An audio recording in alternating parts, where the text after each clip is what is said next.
हरि ओम। आशुतोष शशांक शेखर चंद्रमौलि चिदंबरा कोटि कोटि प्रणाम शंभु कोटि नमन दिगंबराय। आमर सप्तऋषि दिव्य दर्शन संस्थान दैनिक राशिफल कार्यक्रम को मु ज्योतिर्विद पंडित हरस कुमार साहू आपण को आज स्वागत करने सहित हृदय प्रणाम करी आमर ये दैनंदिन राशिफल कार्यक्रम आम प्रारंभ करुचु। 27 कोटी नक्षत्र एवं 12 कोटी राशि व्यक्ति विशेष मानक आज दिन टी केमिति कटिबो, कौन रहिबो शुभ अशुभ, कौन रहिबो भल मंद जानिबा एवं अशुभ तत्व को शुभत्व अशुभ तत्व को एड़े दे शुभत्व माने प्राप्ति हेबा पई कौन करिवे तार उपाचार कौन करिवे उपाय आम जानिबा। प्रथमे जिबा आम आज दिन पंजिका पर श्रवण करिबा। आज सौर कर्कट मास 20 दिन अंग्रेजी 5 अगस्त 2026 बुधवार श्रावण मास कृष्ण पक्ष सप्तमी तिथि रात्र 8:43 पर्यंत रही। अश्विनी नक्षत्र भोग रही 9:18 पर्यंत रात्र 9:18 पर्यंत। मेष चंद्र 60 दंड होरात्र भोग रे। आज सूर्य उदय होती प्रातः 5:24 समय एवं सूर्य अस्त हेबे संध्या 6:19 समय। से भली भाव में चंद्र दृश्यमान हेबे रात्र 10:35 रु निशांत पर्यंत सूर्य आज चंद्र दृश्यमान हेबे। से भली भाव अद्य कर्कट राशि घातबार आपण जोगिनी बाहेबे रात्र 8:43 गते बा 9:27 गते आपणकर यात्रा निषेध रही। एभली भाव रे राहु काल रही जो समय टी राहु तांको अधीन रखि थांती से राहु काल समय कौन शुभत्व प्राप्त कि शुभत्व कार्य करा जाई न थाए बारण करा जाई थाए। राहु काल राहु से समय टाक अधीन रखि थांती से आमको कौन शुभाशुभ कार्य पूजा आदि कर्म गृह रे आम बारण करा जाई थाए बंद निषेध करा जाई थाए। कौन से समय रही राहु काल रही दिबा 11:51 गते 1:27 पर्यंत आपणकर कौन शुभाशुभ कार्य करंतु नाही। जो माने मृत व्यक्ति हेबे 8:43 मध्य एकपाद पुष्कर दोष से तिल कांचन आदि दान करिवे। गो पशु नाश रही तिल कांचन आदि दान करंतु आपण पे अत्यंत उत्तम रहिबो। प्रथमे रज दर्शन जो कन्या माने करिवे सेमानक रात्र 9:18 गते 10 मास गंड दोष रजचक्रे जो माने हेबे से माने कामांतुर हेबे। अमुहूर्त बेला जो समयटा शुभ समय अच्छी कौन शुभ कार्य आज घरे गृह करुँच पूजा आदि कर्म एवं क्रय विक्रय ठू आरंभ कर यात्रा आदि आरंभ करेंगे कौ समय शुभ समय तो अमुहूर्त बेला रही आपणकर दिबा 7टा माने प्रातः माने सकाळ 7:10 गते 8:52 मध्य अमुहूर्त बेला रही शुभ बेला रही आप जेकोसी शुभ कार्य कर अत्यंत उत्तम रही भाव में दिबा 11:25 गते 1:08 मध्य आपण अत्यंत उत्तम समय शुभ समय रही। से भाव दिबा 4:32 गते संध्या 6:15 मध्य अन्य एक शुभ बेला अमृत बेला रही। महेंद्र बेला अति अशुभ बेला अति शुभ बेला कौ समय रही दिबा 3:47 गते 4:32 मध्य महेंद्र बेला रही। 9:14 रात्र 9:14 गते 10:44 मध्य ए मध्य अन्य एक शुभ बेला बा अमृत बेला आपण ए समय जेकोसी शुभाशुभ कार्य गृह पूजा आदि पार्वण आदि कार्य कि क्रय विक्रय कि यात्रा आदि कर्म कर अत्यंत उत्तम। जो मैंने आज जन्म ग्रहण कर आज जन्म दिन अनेक अनेक शुभेच्छा और अभिनंदन। जीवा आम 12 कोटी राशि और 27 कोटी नक्षत्र व्यक्ति विशेष मान आज दिन टी केमिति कटिबो कौन रहिबो शुभाशुभ आम जानिबा। प्रथमे जीवा राशि चक्रर बा काल पुरुषर प्रथम राशि होउचंदी मेष राशि।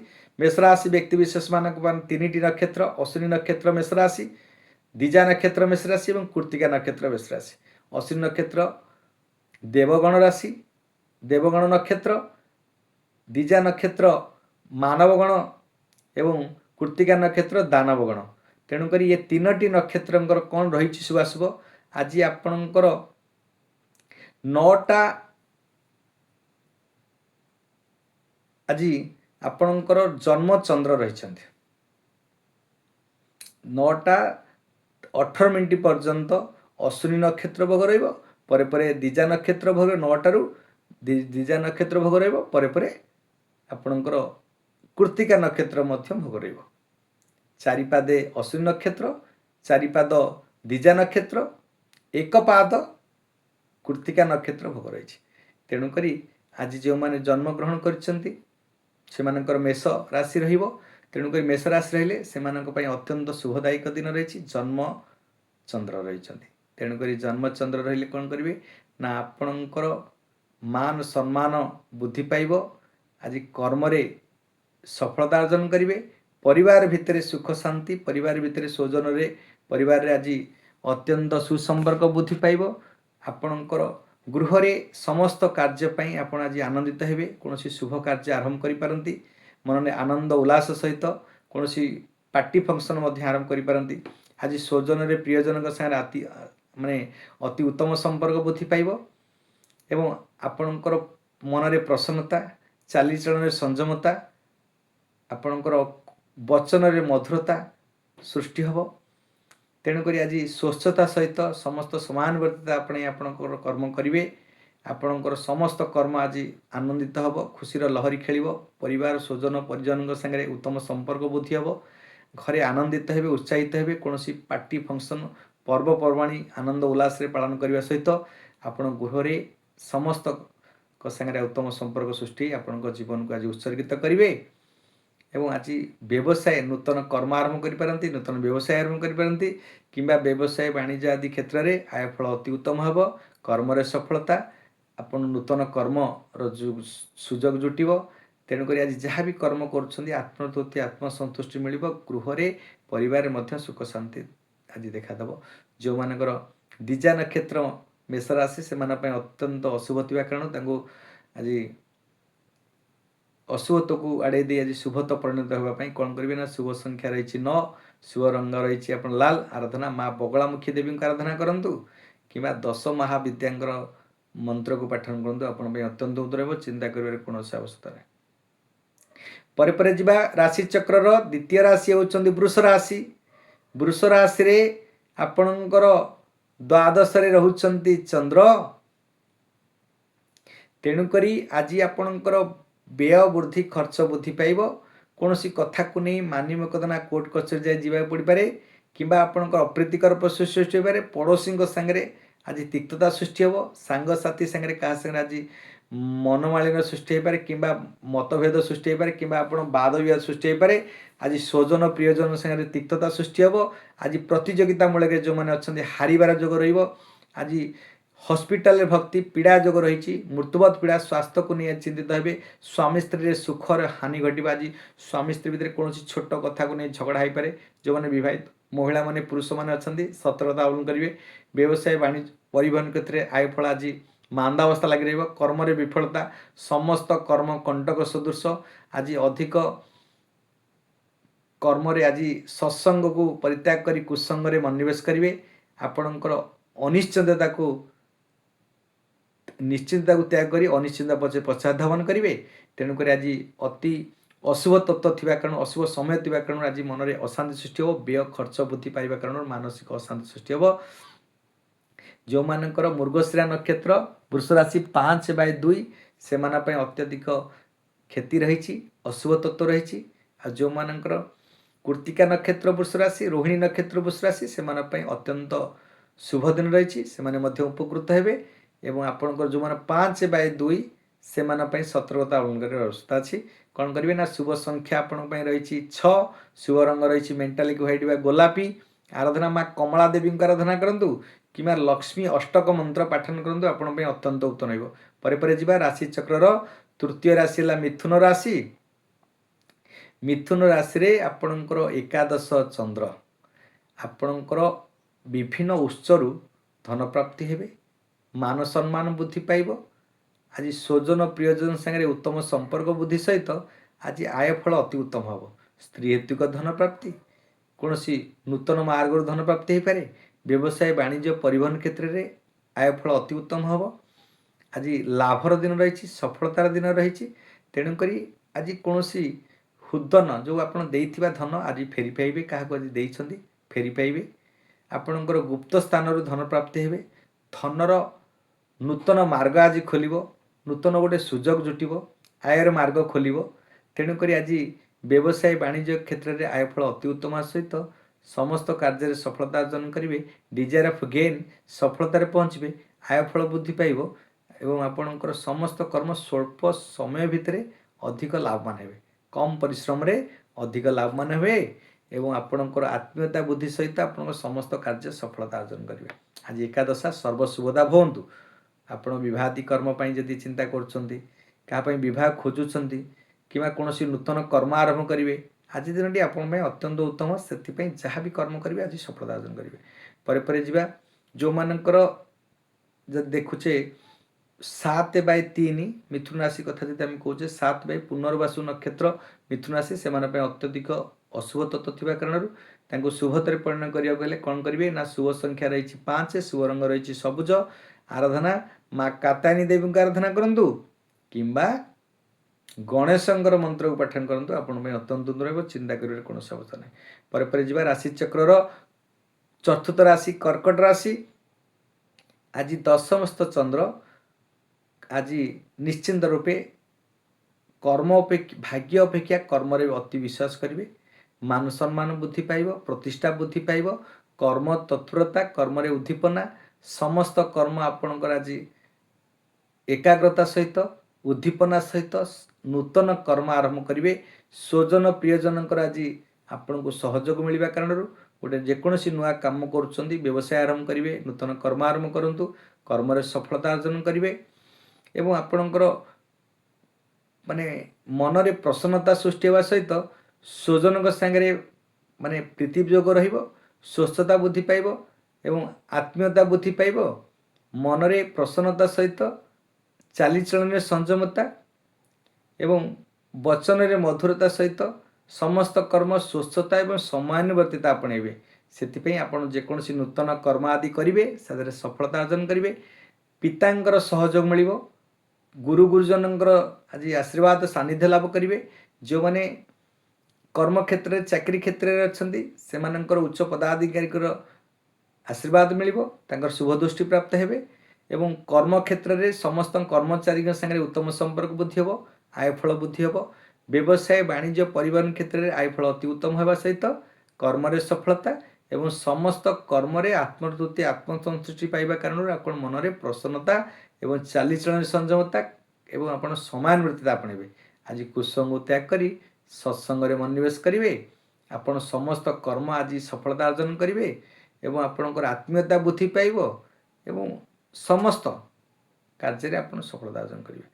ये थिला कर्कट राशि व्यक्ति विशेष जेहेतु आपणकर रही 9/4 जो मानकर अश्लेषा नक्षत्र कर्कट राशि से अत्यधिक अशुभ थिबा कारण शुभतर परिणत करने कौन करेंगे ना शुभ संख्या रही आप 2, शुभ रंग रही धला।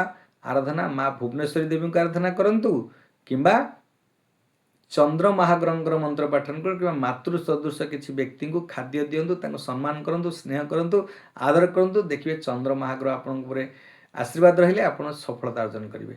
जो मानकर जो मानकर कर्कट राशि कथा यदि कहवा पुनर्वसु नक्षत्र कर्कट राशि, पुष्य नक्षत्र कर्कट राशि और अश्लेषा नक्षत्र कर्कट राशि। पुष्य नक्षत्र कर्कट राशि, पुनर्वसु नक्षत्र कर्कट राशि से अत्यंत शुभ दिन रही से उपकृत हे। अश्लेषा नक्षत्र सतर्कता धारण कर पर जा राशि चक्र पंचम राशि होती सिंह राशि। आज नवमस्त चंद्र नवम स्थान चंद्र रही कारण आपण को भाग्य उदयर समय रही धर्म कर्म रे सामिल हेबे, कौन धार्मिक काम सामिल हेबे। मान सम्मान प्रतिष्ठा बुद्धि पाइब, जश सम्मान बुद्धि पाइब। आपणकर समस्त कार्य आप स्वस्थता सहित समानुवर्तिता मनरे प्रसन्नता परिवार सुख शांति प्राप्ति हेबे ଏବଂ ସ୍ୱଜନରେ ପ୍ରିୟଜନଙ୍କ ସାଙ୍ଗରେ ମାନେ ଅତି ଉତ୍ତମ ସମ୍ପର୍କ ବୃଦ୍ଧି ହେବ। ଆପଣଙ୍କ ବ୍ୟବସାୟ ବାଣିଜ୍ୟ କ୍ଷେତ୍ରରେ ଆୟଫଳ ଅତି ଉତ୍ତମ ହେବ। ଆଜି ସ୍ତ୍ରୀ ହେତୁକ ଧନ ପ୍ରାପ୍ତି କିମ୍ବା ଆପଣଙ୍କର ପରିବାରରେ ସୁଖ ଶାନ୍ତି, ସନ୍ତାନ ହେତୁକ ସୁଖ ପ୍ରାପ୍ତି ହେବେ ଏବଂ କୌଣସି ଧାର୍ମିକ କାମ ପାଇଁ ଯାତ୍ରା କରିବାକୁ ପଡ଼ିପାରେ କିମ୍ବା କୌଣସି ଧାର୍ମିକ କାମରେ ନେତୃତ୍ୱ ନେଇ ସେ କର୍ମକୁ ସଫଳତା କରିବା ସହିତ ଆପଣଙ୍କ ମନରେ ଆତ୍ମତୃପ୍ତି, ଆତ୍ମସନ୍ତୁଷ୍ଟି ସହିତ କର୍ମରେ ସଫଳତା ସହିତ ଆର୍ଥିକ ସ୍ଥିତି ମଧ୍ୟ ସୁଦୃଢ଼ ହେବ। ଧନ ପ୍ରାପ୍ତି ହେବେ, କୌଣସି ସ୍ଥାନରୁ ଆପଣ ଗୁପ୍ତ ଧନ ପ୍ରାପ୍ତି ହେବେ କିମ୍ବା ବ୍ୟବସାୟ ବାଣିଜ୍ୟ କ୍ଷେତ୍ରରେ ଆୟଫଳ ମାନେ 10 ଗୁଣ ଭଳିଆ ଆପଣଙ୍କର ଆୟଫଳ ବଢ଼ିବ। ତେଣୁକରି ଆପଣ ଚିନ୍ତା କରିବାର କୌଣସି ଆବଶ୍ୟକତା ନାହିଁ। ଯେଉଁମାନଙ୍କର ସିଂହ ରାଶି ଯଦି କଥା କହୁଛେ, ମଘା ନକ୍ଷତ୍ର ପୂର୍ବା ଫାଲ୍ଗୁଣୀ ନକ୍ଷତ୍ର ସିଂହ ରାଶି, ସେମାନଙ୍କ ପାଇଁ ଅତ୍ୟଧିକ କ୍ଷତି ଥିବା କାରଣ ତାଙ୍କୁ ସତର୍କତା ଅବଲମ୍ବନ କରିବାର ସୁବିଧା ଅଛି। କ'ଣ କରିବେ ନା ଶୁଭ ସଂଖ୍ୟା ରହିଛି ଆପଣଙ୍କ ପାଇଁ ଆଜି 1, ଶୁଭ ରଙ୍ଗ ରହିଛି ଲାଲ। ଆରାଧନା ମା ମାତଙ୍ଗୀ ଦେବୀଙ୍କୁ ଆରାଧନା କରନ୍ତୁ କିମ୍ବା ଆପଣ ସୂର୍ଯ୍ୟଙ୍କର ଯେଉଁ 13ଟି ନମସ୍କାର ଅଛି ତାକୁ ପାଠନ କରନ୍ତୁ। ଜଳ ଅର୍ପଣ କରନ୍ତୁ ସୂର୍ଯ୍ୟଙ୍କୁ। ଆତ୍ମକାରକ ପିତୃକାରକ ଆପଣଙ୍କର ରାଶାଧିପତି ହେଉଛନ୍ତି ସିଂହ ରାଶିର ରବି ବା ସୂର୍ଯ୍ୟ। ସୂର୍ଯ୍ୟଙ୍କୁ ଜଳ ଅର୍ପଣ ସହିତ ସୂର୍ଯ୍ୟଙ୍କ ନମସ୍କାର ପ୍ରିୟ, ସୂର୍ଯ୍ୟଙ୍କୁ ନମସ୍କାର କରନ୍ତୁ। 13ଟି ନମସ୍କାର, ଆପଣଙ୍କ ଜୀବନରେ ସୁଖ ଶାନ୍ତି ଭରିଯିବ। ଆପଣ ଯେଉଁମାନେ ମଘା ନକ୍ଷତ୍ର ଏବଂ ଉତ୍ତରା ଫାଲ୍ଗୁଣୀ ନକ୍ଷତ୍ର 10/5, 12/5 ସେମାନେ ଉପକୃତ ହେବେ। 11/5 ପାଇଁ ସତର୍କତା ଅବଲମ୍ବନ କରିବାର ବ୍ୟବସ୍ଥା ଅଛି। ପରେ ସେମାନେ ନାମ ଧ୍ୟାନ କରିବେ, ମନ୍ତ୍ର ଜପ କଲେ ତାଙ୍କର ଉପଚାର ହୋଇଯିବ। ସେଭଳି ଭାବରେ ରାଶିଚକ୍ରର ଷଷ୍ଠ ରାଶି ହେଉଛନ୍ତି କନ୍ୟା ରାଶି। କନ୍ୟା ରାଶିରେ ଯେହେତୁ ଆପଣଙ୍କର ଆଜି ଅଷ୍ଟମରେ ରହୁଛନ୍ତି ଚନ୍ଦ୍ର, ତେଣୁକରି ଆପଣଙ୍କ ପାଇଁ ଆଜି ଅତ୍ୟନ୍ତ ଦୁଃଖଦାୟକ ଦିନ, କଷ୍ଟଦାୟକ ଦିନ। କାରଣ ଆପଣଙ୍କ ପୀଡ଼ା ପାଇବେ ତ ପାଇବେ, ମୃତ୍ୟୁବତ୍ ପୀଡ଼ା ପାଇବେ। ଆପଣଙ୍କ ଆୟୁଷ ଉପରେ ହାନି ଘଟିଯିବ। ଆକସ୍ମିକ ପରିବର୍ତ୍ତନ, ଆକ୍ସିଡେଣ୍ଟାଲ ଯୋଗ ମଧ୍ୟ ରହିଛି। ଆପଣ ଚିନ୍ତା କରିବାକୁ ପଡ଼ିବ, ଆପଣଙ୍କ ଆକ୍ସିଡେଣ୍ଟାଲ ଯୋଗ ରହିଛି। ପରିବାରରେ ସ୍ୱଜନରେ ପ୍ରିୟଜନଙ୍କ ସାଙ୍ଗେ ତିକ୍ତତା ହେବ ଏବଂ ଆପଣଙ୍କର ବନ୍ଧୁବର୍ଗଙ୍କ ସାଙ୍ଗରେ କେଉଁଠି ନା କେଉଁଠି କଥାରେ ମନମାଳିନ୍ୟ ସୃଷ୍ଟି ହୋଇପାରେ କିମ୍ବା ଆପଣଙ୍କର ଆଜି ବାକ୍ ସଂଯମତା ରକ୍ଷା ନ କରିବା କାରଣରୁ ଆପଣଙ୍କର ମନରେ ତିକ୍ତତା ଏବଂ ଶରୀରରେ ପୀଡ଼ା ମଧ୍ୟ ଆଘାତ ଯୋଗ ଲାଗିବ ଏବଂ ଆପଣଙ୍କର ସ୍ୱଜନ ପ୍ରିୟଜନ ସାଙ୍ଗରେ ଆଜି ଅତି ସମ୍ପର୍କରେ ଖରାପ ହେବ, ବାଦବିବାଦ ସୃଷ୍ଟି ହେବ ଏବଂ ଆଜି କଥାରେ ଆପଣଙ୍କର ଯେକୌଣସି କଥା କହିବେ ରୁଡ଼ଲି କଥା, ଅପ୍ରିୟ ସତ୍ୟ କଥା କହି ଆଜି ମନରେ ସମସ୍ତଙ୍କ ମନରେ ଦ୍ୱନ୍ଦ୍ୱ ସୃଷ୍ଟି କରିବେ, ପୀଡ଼ା ପାଇବେ, କଷ୍ଟ ପାଇବେ, ମନମାଳିନ୍ୟ ସୃଷ୍ଟି ହେବ। ତେଣୁକରି ଆଜି ଶାରୀରିକ ଆର୍ଥିକ ମଧ୍ୟ କ୍ଷତି ରହିବ, ବ୍ୟୟ ଅଧିକ ହେବ।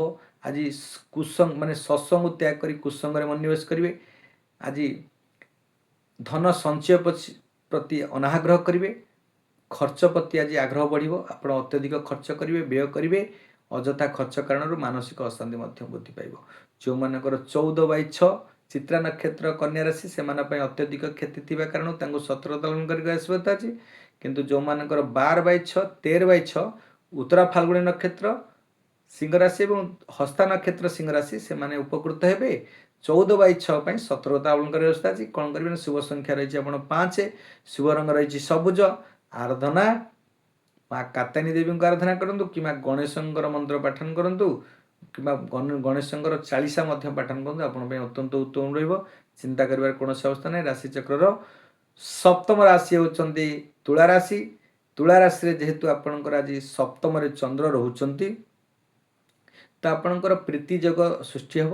ସ୍ୱାମୀ ସ୍ତ୍ରୀ ଯେଉଁମାନେ ବିବାହିତ ମହିଳାମାନେ ବା ପୁରୁଷମାନେ, ତାଙ୍କର ସ୍ୱାମୀ ସ୍ତ୍ରୀ ଭିତରେ ସୁସମ୍ପର୍କ ବୃଦ୍ଧି ହେବ ଏବଂ ଆପଣଙ୍କର ସ୍ୱଜନ ପ୍ରିୟଜନଙ୍କ ସାଙ୍ଗରେ, ବନ୍ଧୁବର୍ଗଙ୍କ ସାଙ୍ଗରେ ଆଜି ଆତ୍ମୀୟତା ସହିତ ସମସ୍ତଙ୍କ ସାଙ୍ଗରେ ସୁସମ୍ପର୍କ ବୃଦ୍ଧି ହେବ ଏବଂ ମନରେ ପ୍ରସନ୍ନତା, ଚାଲିଚଳନରେ ସଂଯମତା, ବଚନରେ ମଧୁରତା, ସମସ୍ତ ସ୍ୱଚ୍ଛତା ଏବଂ ଆତ୍ମୀୟତା ବୃଦ୍ଧି ପାଇ ଆପଣଙ୍କ ଜୀବନରେ ଆଜି ଉତ୍ସର୍ଗିତ ହେବେ, ଆନନ୍ଦିତ ହେବେ। ସମସ୍ତ କର୍ମରେ ସଫଳତା ଅର୍ଜନ କରିବେ। ବ୍ୟବସାୟ ବାଣିଜ୍ୟ ଆଦି କ୍ଷେତ୍ରରେ ଆଜି ଆୟଫଳ ଅତି ଉତ୍ତମ ହେବ। ସମସ୍ତ କର୍ମ ଆଜି ଲଘୁ ଯାତ୍ରା ମଧ୍ୟ କରିବାକୁ ପଡ଼େ। କୌଣସି ପ୍ରୀତି ଯୋଗ ରହିବ, ଚୋରା ପିରତି ଯୋଗ ରହିବ। ତେଣୁକରି ଆଜି ମନରେ ପ୍ରେମ ଭାବ ସୃଷ୍ଟି ହେବ। ଅନ୍ୟକୁ ପ୍ରଲୋଭିତ କରିବେ, ଅନ୍ୟକୁ ମୋଟିଭେସନ୍ କରିବେ। ଆପଣଙ୍କ କଥାର ବାଣୀରେ ଏତେ ସମନ୍ୱୟ ଶକ୍ତି ଅଛି, ଅନ୍ୟ ଅପୋଜିଟ୍ ବ୍ୟକ୍ତିବିଶେଷ ମାନେ, ବିପରୀତ ବ୍ୟକ୍ତିବିଶେଷ ମାନେ ଆପଣଙ୍କ ପ୍ରତି ଆକୃଷ୍ଟ ହେବେ, ଆଗ୍ରହ କରିବେ, ଆପଣଙ୍କ ସାଙ୍ଗରେ ମିଶିବେ ଏବଂ ଆପଣଙ୍କର ସାଙ୍ଗସାଥି ଦୋସ୍ତି ଆଜି ବୃଦ୍ଧି ପାଇବ एवं आपणकर स्वजन प्रियजन उत्तम संपर्क बुद्धि सहित स्वामी स्त्री उत्तम से व्यवसाय वाणिज्य क्षेत्र में आयफल अति उत्तम हम कर्म सफलता समस्त कर्म आज आत्मतृप्ति आत्मसंतुष्टि मिल नूतन सुजोग जुटिब से सुजोग आज हाथ छड़ा करंतुनी आपण सफलता ही सफलता पाइबे। जो मानकर तुला राशि 16/7 विशाखा नक्षत्र तुला राशि से अत्यधिक क्षति थी कारण सतर्कता अवलंबन कर व्यवस्था अच्छी।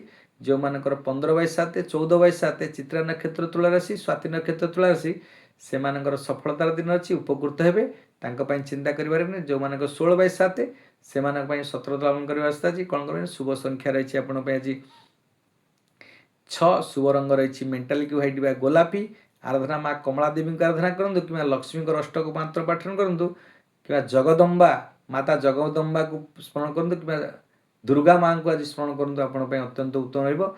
चिंता कर कौन आवश्यकता ना पर जी राशि चक्र अष्टम राशि होती बिछा राशि। बिछा राशि आज षष्ठस्थ चंद्र आपण पराक्रम बुद्धि सहित रोग मुक्ति हेबे।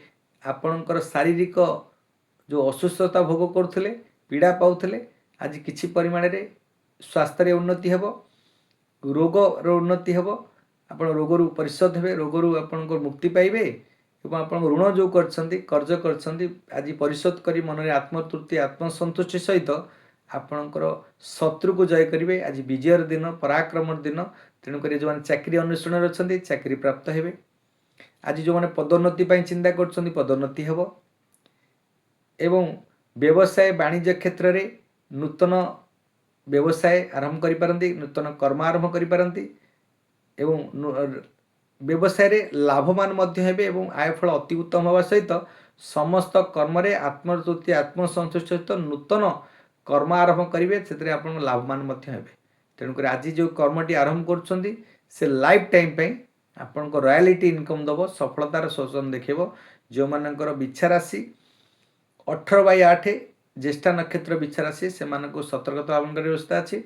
17/8 और 16/8 विशाखा नक्षत्र बिछा राशि किंबा अनुराधा नक्षत्र बिछा राशि से अत्यंत शुभ दिन रही उपकृत हेबे। 18/8 सतर्कता अवलंबन कर व्यवस्था अच्छी। कौन कर शुभ संख्या रही आपण आज 9 शुभ रंग रही आप लाल। आराधना माँ बगलामुखी देवी को आराधना करंतु कि 10 महाविद्यांकर मंत्र पाठन करंतु कि देवींकर 9टी देवींकर नाम को जपन करंतु। ओं शैलपुत्री देवी भे नमः ओं ब्रह्मचारिणी देवी भे नमः ओं चंद्रघंटा देवी भे नमः पुष्पांडा देवी नमः स्कंदमाता देवी भे नमः कात्यायनी देवी नमः कालरात्रि देवी भे नमः ओं महागुरु देवी नमः ओं सिद्धिदात्री देवी नमः। ये 9टी देवी को आप आराधना करंतु आपण अत्यंत उत्तर हो। चिंता कर कौन अवस्था नहीं पर राशि चक्र नवम राशि होती आपणकर धनुराशि। धनुराशि राशाधिपति होती बृहस्पति। आपणकर जेहेतु पंचमस्थ चंद्र पंचम चंद्र बृहस्पति आपणकर राशाधिपति तो कौन हम तो आपण को आज प्रारब्ध कर्मर किछि शुभ फल प्राप्ति हेबे। आज ज्ञान गुण गारिमा विवेक रे बुद्धि बढ़िबो बुद्धि हेबो एवं आपणकर स्वजन रे प्रियजन संगे उत्तम संपर्क सृष्ट स्मरण शक्ति धी शक्ति रे उन्नति हेबो। आपण संतान हेतु सुख पाइबे। यदि संतान माने बड़ हो जाइछन वैचारिक प्रवृत्ति एवं आपण वैचारिक प्रवृत्ति मत समान हवा कारण मन में आत्मतृप्ति आत्मसंतुष्टि पाइबे। संतान को नहीं खुशी व्यक्त हेबे संसार को नहीं सुखी खुशी व्यक्त हेबे। आज ज्ञान बुद्धि गारिमा बुद्धि पाइबा तार कारण आपण समस्त उत्तम कर्म करेंगे। समस्त उत्तम कर्म में सफलता अर्जन करेंगे। मन में प्रसन्नता चालीचलन संयमता एवं वक्तव्य समन्वय शक्ति रहिबो। वचन रे आज मधुरता सहित समस्त कर्म को समानता सहित स्वच्छता सहित कर्म करी समस्त प्रशंसित हेबे। आपणकर जो माने गुरुजन रहिले आपणकर सानिध्य आशीर्वाद प्राप्त हेबे।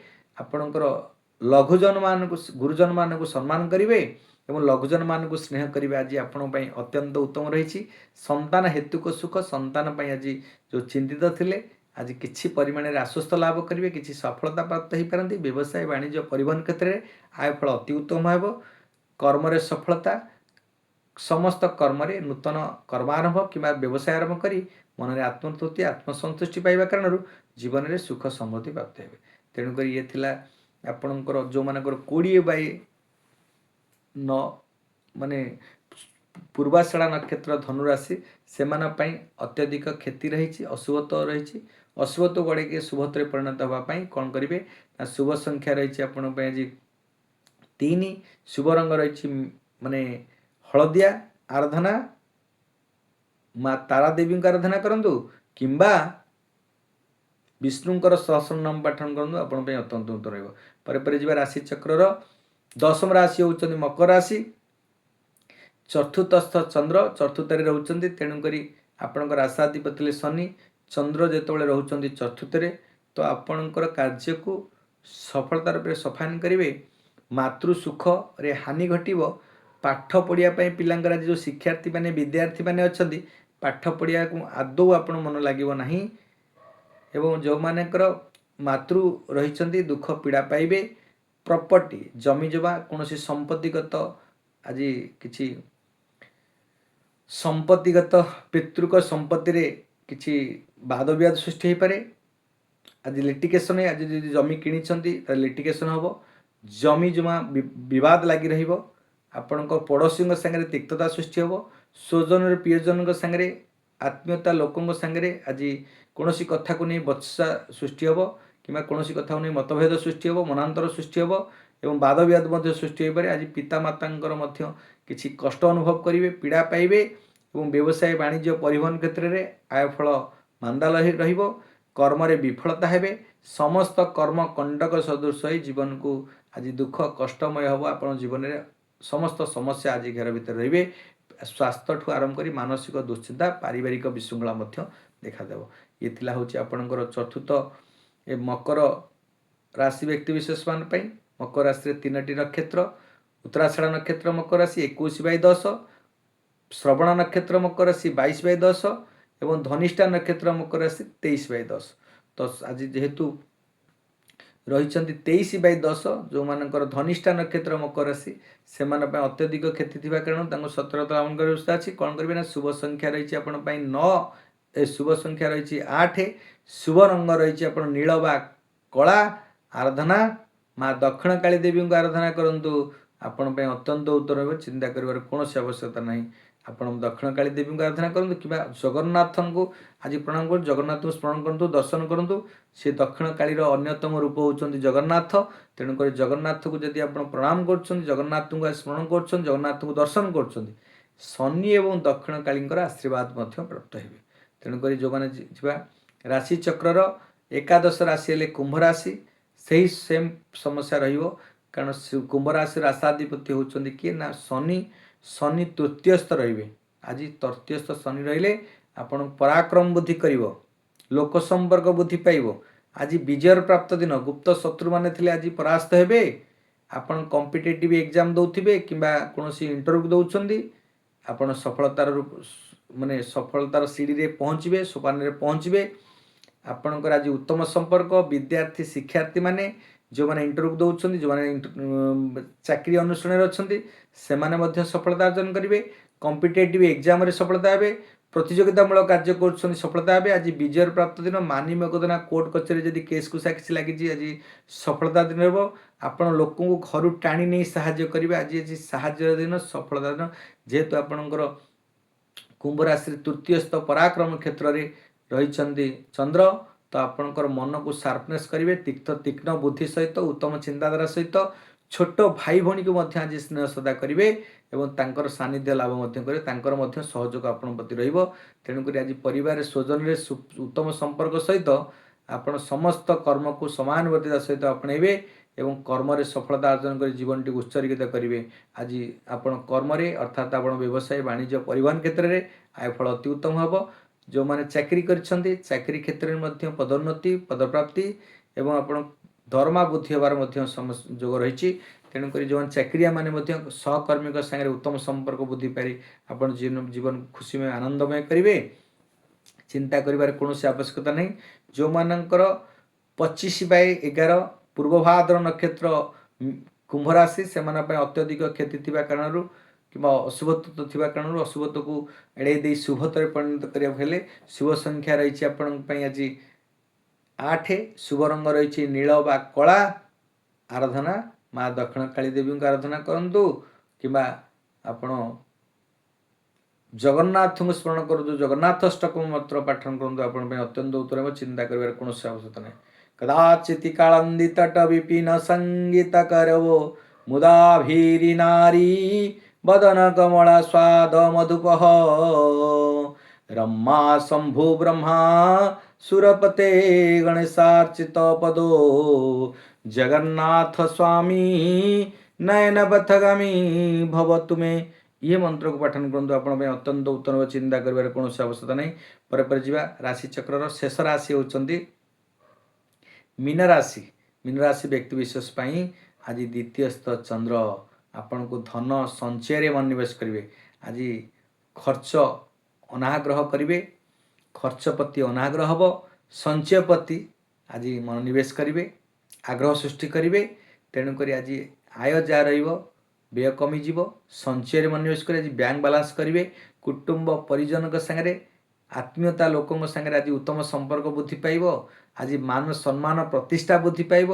ଆଜି ଭାଗ୍ୟ ଅପେକ୍ଷା କର୍ମରେ ଅଧିକ ବିଶ୍ୱାସ କରିବେ ଏବଂ ସମସ୍ତ କର୍ମ ଆଜି ସଫଳତା ଅର୍ଜନ କରିବେ। ସ୍ୱଜନରେ ପ୍ରିୟଜନଙ୍କ ସାଙ୍ଗରେ ଉତ୍ତମ ସମ୍ପର୍କ, ସୁସ୍ୱାଦୁ ଖାଦ୍ୟ ଏବଂ ସୁଭଷଣ ଆଭୂଷଣ କରିବେ ଏବଂ ଆପଣଙ୍କର ସନ୍ତାନ ହେତୁକ ସ୍ତ୍ରୀ ହେତୁକ ସୁଖ ପ୍ରାପ୍ତି ସହିତ ପିତାମାତାଙ୍କର ଆଶୀର୍ବାଦ କାରଣରୁ ଧନ ପ୍ରାପ୍ତି ହେବେ, ସଞ୍ଚୟ ହେବ। ଆପଣଙ୍କର ଜୀବନରେ ଉତ୍ସର୍ଗିତ ଆନନ୍ଦିତ ହେବେ। ବ୍ୟବସାୟ ବାଣିଜ୍ୟ ଆଦି କ୍ଷେତ୍ରରୁ ଲାଭ ଫଳ ବଢ଼ିବ। ଆଜି ହୃଦ୍ଧନରୁ ମାନେ ଆପଣଙ୍କ ଦେଇଥିବା ଧନ ଆଜି ଫେରି ପାଇବେ, ଆଣିଥିବା ଧନରେ ମଧ୍ୟ ଫେରାଇବାରେ ସମର୍ଥ ହେବେ। ଆଜି ଯାହା ବି କାର୍ଯ୍ୟ କରିବେ ଲାଭ ଅଧିକ ହେବା କାରଣରୁ ଅତ୍ୟଧିକ ଲାଭ ହେବା କାରଣ କମ୍ ପରିଶ୍ରମରେ ଅଧିକ ଲାଭ ହେବା କାରଣରୁ ମନରେ ଆତ୍ମୀୟତା ଏବଂ ମନରେ ଆତ୍ମତୃପ୍ତି ଆତ୍ମସନ୍ତୁଷ୍ଟି ପାଇବା ସହିତ ମନରେ ପ୍ରଫୁଲ୍ଲିତ ଏବଂ ଆନନ୍ଦିତ ହେବେ। ଆଜି ସମସ୍ତ କର୍ମ ସଫଳତା ଅର୍ଜନ କରୁଛନ୍ତି। ସମସ୍ତ କର୍ମରେ ଆପଣଙ୍କର ଦ୍ୱିଗୁଣିତ ଲାଭବାନ ହେଉଛନ୍ତି। ଆର୍ଥିକ ସ୍ଥିତି ଆଜି ମଧ୍ୟ ସୁଦୃଢ଼ ହେଉଛି। ଯେଉଁମାନଙ୍କର 27/12 ରେବତୀ ନକ୍ଷତ୍ର ମୀନ ରାଶି ସେମାନଙ୍କ ପାଇଁ ଅତ୍ୟଧିକ କ୍ଷତି ଥିବା କାରଣରୁ ତାଙ୍କୁ ସତର୍କତା ଅବଲମ୍ବନ କରିବା ବ୍ୟବସ୍ଥା ଅଛି। ନଚେତ୍ ଯେଉଁମାନେ 25/12 26/12 ପୂର୍ବ ଭାଦ୍ର ନକ୍ଷତ୍ର ମୀନ ରାଶି, ଉତ୍ତର ଭାଦ୍ର ନକ୍ଷତ୍ର ମୀନ ରାଶି ସେମାନଙ୍କର ପାଇଁ ଉତ୍ତମ ଶୁଭ ସମୟ ରହିଛି। ସେମାନେ ତାଙ୍କ କାର୍ଯ୍ୟରେ ଉପକୃତ ହେବେ। 27/12 ଯେଉଁମାନେ ସେମାନଙ୍କ ପାଇଁ ସତର୍କତା ଅବଲମ୍ବନ କରିବା ବ୍ୟବସ୍ଥା ଅଛି। କ'ଣ କରିବେ ନା ଶୁଭ ସଂଖ୍ୟା 3, ଶୁଭ ରଙ୍ଗ ରହିଛି ହଳଦିଆ। ଆପଣଙ୍କର ଶୁଭ ରଙ୍ଗ ରହିଛି ହଳଦିଆ। ଆରାଧନା ମା ତାରା ଦେବୀଙ୍କୁ ଆରାଧନା କରନ୍ତୁ କିମ୍ବା ବିଷ୍ଣୁଙ୍କର ସହସ୍ର ନାମ ପଠନ କରନ୍ତୁ। ଆପଣଙ୍କର ସହସ୍ରନାମ ପାଠନ କରନ୍ତୁ କିମ୍ବା ଆପଣ ମଙ୍ଗଳ ଚରଣ ମଧ୍ୟ ପାଠନ କରିବେ। ମଙ୍ଗଳଂ ଭଗବାନ ବିଷ୍ଣୁ ମଙ୍ଗଳଂ ଗରୁଡ଼ଧ୍ୱଜ ମଙ୍ଗଳଂ ପୁଣ୍ଡରୀକାକ୍ଷଂ ମଙ୍ଗଳଂ ପୁରୁଷୋତ୍ତମଂ ମାଧବ ମାଧବ ବାକ୍ୟଂ ମାଧବ ମାଧବ ହରି ସ୍ମରତେ ସାଧବ ନିତ୍ୟଂ ସର୍ବକାର୍ୟସୁ ମାଧବଂ ନୀଳାଦ୍ରିନାଥଂ ଜଗଦାମଦିଶଂ ଚିଦ୍ୟଂ ସ୍ୱରୂପଂ ଶରଣ୍ୟନାଥଂ ନୀଳଗୋତ୍ରାଧିପତ୍ୟଂ ବରେଣ୍ୟଂ ସୁରେନ୍ଦ୍ର ବନ୍ଦ୍ୟଂ ପ୍ରଣତୋସ୍ମି ନିତ୍ୟଂ। ଏହିଭଳି ଆପଣ ମନ୍ତ୍ର ପାଠନ କରନ୍ତୁ। ଆପଣଙ୍କ ଜୀବନକୁ ଉତ୍ସର୍ଗିତ କରିବେ, ଆନନ୍ଦିତ କରିବେ, ସଫଳତା ଅର୍ଜନ କରିବେ। ପ୍ରତ୍ୟେକ ଦିନ ଭଳି ଆଜି ମଧ୍ୟ ଜୀବନଚର୍ଯ୍ୟା କଥା ମୁଁ କହିବି। ପ୍ରତ୍ୟେକ ଦିନ ଆପଣ ସକାଳୁ ଉଠୁଛନ୍ତି ଶଯ୍ୟା ଉପରେ ବସି ଉଠିଲା ବେଳେ କରାଗରେ ବସତି ଲକ୍ଷ୍ମୀ କର ମଧ୍ୟ ସରସ୍ୱତୀ କରମୂଳେ ତୁ ଗୋବିନ୍ଦಂ ପ୍ରଭାତେ କର ଦର୍ଶନମ୍ ସମୁଦ୍ର ବସନ ଦେବୀ ପର୍ବତସ୍ତନ ମଣ୍ଡଳେ ବିଷ୍ଣୁ ପତ୍ନୀ ନମସ୍ତୁଭ୍ୟଂ ପାଦ ସ୍ପର୍ଶେ କ୍ଷମସ୍ୱ। ଏ ମନ୍ତ୍ର ପାଠନ ପରେ ଆପଣ ସ୍ନାନ କଲାବେଳେ ଆପଣଙ୍କ ମନକୁ ଶରୀରକୁ ପବିତ୍ର କରିବେ। ଘରର ମଝିସ୍ଥଳରେ ଛିଡ଼ା ହୋଇ ଓଁ ଅଚ୍ୟୁତାୟ ନମଃ ଅନନ୍ତାୟ ନମଃ ଗୋବିନ୍ଦାୟ ନମଃ ପାଠନ କରିବେ। ପୁଷ୍ପ ଚନ୍ଦନ ଦେଇ ଆପଣ ଘରେ ଥିବା ଦେବାଦେବୀଙ୍କୁ ପୂଜା କରି ସୂର୍ଯ୍ୟଙ୍କୁ ଜଳ ଅର୍ପଣ କରନ୍ତୁ। ଜୀବନଚର୍ଯ୍ୟା ଏଇଠୁ ଆରମ୍ଭ ହୋଇଯିବ, ଜୀବନର ଆରମ୍ଭ ହୋଇଯିବ। ଆପଣଙ୍କର ଯାହା ବି ଜୀବନରେ ଆଜି ଦିନରେ କିଛି ବି କଷ୍ଟ ଥାଏ, ପୀଡ଼ା ଥାଏ, ଯଦି ଜୀବନଚର୍ଯ୍ୟାଟାକୁ ପ୍ରଥମ ସକାଳର ସମୟଟାକୁ ଠିକ୍ସେ ଅତିବାହିତ କରିଥିବେ, ସମୟକୁ ଠିକ୍ ସଦୁପଯୋଗ କରି ଭଗବତ ପ୍ରାପ୍ତି ହେଇଥିବେ, ଆପଣଙ୍କ ଭଗବାନ ଆଧ୍ୟାତ୍ମିକ ଶକ୍ତିରେ ଚାଲିବେ, ମାର୍ଗରେ ଚାଲିବେ। ନିଶ୍ଚିନ୍ତ ରୂପେ ଆପଣଙ୍କର ଦିନଟି ଯେତେ ଅଶୁଭ ଥିଲେ ମଧ୍ୟ ଶୁଭତରେ ପରିଣତ ହୋଇଯିବ। ଜୀବନରେ କେବେ କଷ୍ଟ ଦୁଃଖ ଭୋଗ କରିବେ ନାହିଁ। ସମାଜକୁ ସଂସାରକୁ ହିତ ସାଧନ ପାଇଁ ଆପଣଙ୍କର ଜନ୍ମ।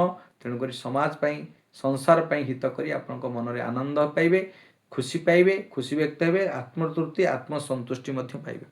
ଗୋଟେ ଛୋଟିଆ ଉପଚାର କଥା କହିବି। ଯଦି ଆପଣଙ୍କ ଗୃହରେ କୌଣସି ଆପଣଙ୍କ ପିଲାମାନେ ପାଠ ପଢ଼ା ପାଇଁ ଅନାଗ୍ରହ କରୁଛନ୍ତି, ପାଠ ପଢ଼ୁନାହାନ୍ତି, କହିଲେ ମାନୁନାହାନ୍ତି, ଚିଡ଼ଚିଡ଼ା ହେଉଛନ୍ତି, ତା ପାଇଁ ଗୋଟେ ରାମବାଣ ଉପାୟ କହୁଛି, ଆପଣ କରିଦିଅନ୍ତୁ। ଆପଣଙ୍କ ପିଲା ପାଇଁ କୋଟି କୋଟି ଏବେ ଲକ୍ଷ ଲକ୍ଷ ଟଙ୍କା ପ୍ୟାରେଣ୍ଟସ୍ ମାନେ ପିତାମାତା ମାନେ ଲକ୍ଷାଧିକ ଟଙ୍କା ଖର୍ଚ୍ଚ କରୁଛନ୍ତି ପିଲାମାନଙ୍କୁ ସଂସ୍କାର କରିବା ପାଇଁ, ପିଲାମାନଙ୍କୁ ସଂସ୍କାର ତ ନୁହଁ, ପିଲାମାନଙ୍କୁ ପାଠ ପଢ଼ିବା ପାଇଁ। ଆମର ପାଠ ପଢ଼ିବା ଚିନ୍ତା ମାନେ ଆମେ ସମସ୍ତେ ଗୋଟେ ଟଙ୍କା ମେସିନ୍ ତିଆରି କରୁଛୁ ଆମ ପିଲାମାନଙ୍କ ପାଇଁ, କିନ୍ତୁ ସଂସ୍କାର ଶିଖଉନୁ। ଆମେ ସଂସ୍କାର ଶିଖିବା ସହିତ ପାଠ ମଧ୍ୟ ପଢ଼ିବାକୁ ଚିନ୍ତା କରିବେ। ପାଠ ଖାଲି ପଢ଼ିଲେ ଯେ ଚାକିରି କରିବନି, ଗୋଟେ ପାଠ ପଢ଼ି ଗୋଟେ ଭଲ ମଣିଷ ହଉ ସେ ଚିନ୍ତା କରନ୍ତୁ। ତେଣୁକରି କ'ଣ କରିବେ, ପାଠ ଯଦି ଭଲ ପଢ଼ିବା ପାଇଁ ଆପଣଙ୍କର ଗୋଟେ ମହୁ ବୋତଲ ନେବେ, ତା ଦେହରେ ଡାଳିମ୍ବ କାଠି ଗୋଟେ ଆଣିବେ, ତା ଦେହରେ ବୁଡ଼େଇବେ। ଗୋଟେ ଭୁଜପତ୍ର ମାର୍କେଟରେ ମିଳୁଛି ଭୁଜପତ୍ର, ନଚେତ ଆପଣ ସାଧା ପେପରରେ ସେ ମହୁରେ ଓಂ ସରସ୍ୱତୀ ଦେବେଭ୍ୟଂ ନମଃ, ଓଂ ନୀଳ ସରସ୍ୱତୀ ଦେବେଭ୍ୟଂ ନମଃ, ଏହାକୁ ଆପଣ ଲେଖିଦେବେ। ସେଇ ମହୁ ଡବା ଭିତରେ ବୁଡ଼େଇ ଦେବେ। ଠାକୁରଙ୍କ ପାଖରେ ରଖି ଗୋଟେ ସରସ୍ୱତୀ ଫଟୋ ରଖିବେ, ତା ପାଖରେ ସେ ମହୁ ଡବା ରଖିବେ। ଆପଣଙ୍କର ଶୁକ୍ଳପକ୍ଷ ଏ କୃଷ୍ଣପକ୍ଷ ପଞ୍ଚମୀ ଦିନ ଆପଣ ତାକୁ ବାହାର କରିବେ। ସେ କାଗଜକୁ ନେଇ ଆପଣ ପିଲାର ବ୍ୟାଗରେ ରଖିଦେବେ, ନଚେତ ଯେଉଁ ପଢ଼ା ରୁମ୍ର ଯେଉଁ ସେଲ୍ଫ ଅଛି ବହି ରଖୁଛି ସେଠି ରଖିଦିଅନ୍ତୁ। ଏବଂ ସେଇଦିନ ଜିଭରେ ଅଇଂ, ତା ଜିଭରେ ଗୋଟେ ଅଇଂ ଲେଖିଦିଅନ୍ତୁ। ସେଇ ଡାଳିମ୍ବ କାଠିରେ ମହୁରେ ବୁଡ଼େଇକିରି ଆପଣ ଅଇଂ ଲେଖିଦିଅନ୍ତୁ। ଦେଖିବେ ସେ ପିଲା ଆପଣଙ୍କର କଥାରେ ଚାଲିବ, ଆପଣ ସଂସ୍କାର ଭିତରେ ରହିବ। ପାଠ ପଢ଼ିବା ପାଇଁ ଯେଉଁ ଅନାଗ୍ରହ ହେଉଥିଲା ଆଗ୍ରହ ସୃଷ୍ଟି କରିବ, ଭଲ ପାଠ ପଢ଼ିବ, ସ୍ମରଣଶକ୍ତି ବୃଦ୍ଧି ହେବ, ମଧ୍ୟ ଆପଣ ତାର ଜୀବନର ଗୋଟେ ଗତିବିଧି ବଦଳିଯିବ ଏବଂ ପରିବର୍ତ୍ତନଶୀଳ ହୋଇଯିବ। ଆପଣ ଜୀବନରେ ଉତ୍ସର୍ଗିତ କରି ଜୀବନକୁ ସାର୍ଥକ କରିବ ଏବଂ ଜୀବନରେ ସଫଳତାର ସୋପାନରେ ସେ ପହଞ୍ଚିବ। ସେଇ ପିଲା, ଯେଉଁ ପିଲା ଆପଣଙ୍କର କଥା ମାନୁନଥିଲା, ଆପଣ ତା ପାଇଁ ଚିନ୍ତିତ ଥିଲେ, ସେଇ ପିଲା ଗୋଟେ ଏତେ ସୁନ୍ଦର ହେଇଯିବ ଆପଣ ତାକୁ କେବେ ଭାବିନଥିବେ। ଏତିକି କରିଦିଅନ୍ତୁ କାର୍ଯ୍ୟ, ଦେଖିବେ ଆପଣଙ୍କ ଜୀବନରେ ସେ ପିଲାର ପରିବର୍ତ୍ତନ କେଉଁଭଳି ଭାବରେ ଅଛି। এই ଯେକୌଣସି ଆମେ ଉପଚାର କଥା କହୁଛୁ ସବୁ ଶାସ୍ତ୍ର ସମ୍ମତ। ତେଣୁକରି ୟାକୁ ଇଏ ଉପଚାର କରନ୍ତୁ ଜୀବନରେ। ଏ ପିଲାମାନଙ୍କ ପାଇଁ ଯେଉଁ ଚିନ୍ତିତ ଅଛନ୍ତି, ଯେଉଁ ପ୍ୟାରେଣ୍ଟସ୍ ମାନେ, ଯେଉଁ ପିତାମାତା ମାନେ, ତା ଦେହରୁ ଆପଣ ମୁକ୍ତି ପାଇବେ। ଆପଣ ଆଜିର କାର୍ଯ୍ୟକ୍ରମ ଆମେ ଏଇଠି ରଖୁଛୁ। ଜୟ ଜଗନ୍ନାଥ, ଜୟ ମା ଶାରଳା। ସର୍ବେ ଭବନ୍ତୁ ସୁଖିନଃ, ସର୍ବେ ସନ୍ତୁ ନିରାମୟା, ସର୍ବେ ଭଦ୍ରାଣୀ ପଶ୍ୟନ୍ତୁ, ମା କଶ୍ଚିତ୍ ଦୁଃଖ ଭବେ, ବିଶ୍ୱ ସ୍ୱସ୍ତି ଶାନ୍ତି ଭବନ୍ତୁ, ବସୁଧୈବଂ କୁଟୁମ୍ବକମ୍। ଓಂ ନମୋ ଭଗବତେ ବାସୁଦେବାୟ ନମଃ।